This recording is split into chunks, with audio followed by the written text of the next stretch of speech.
Sveiki, draugai! Когда я путешествую, я очень часто замечаю, как местные жители, желая быть более вежливыми и услужливыми, сразу переходят со мной на английский или на русский языки, таким образом не давая мне попрактиковать язык той страны, в которой я нахожусь. И это тоже очень часто происходит в Литве. Для того, чтобы практиковаться в реальной жизни, вам необходима определенная настойчивость и несколько фраз, которые вы можете говорить местным, чтобы они не переходили с вами на русский язык. Prašom kalbėti su manimi lietuviškai. Prašom kalbėti su manimi lietuviškai.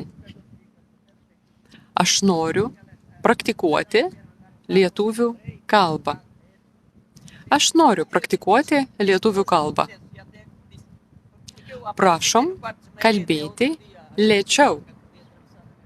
Prašom kalbėti lėčiau. Kaip tai vadinasi lietuviškai? Kaip tai vadinasi lietuviškai? Aš pabandysiu pasakyti tai lietuviškai. Aš побандисю pasakyti tai lietuviškai.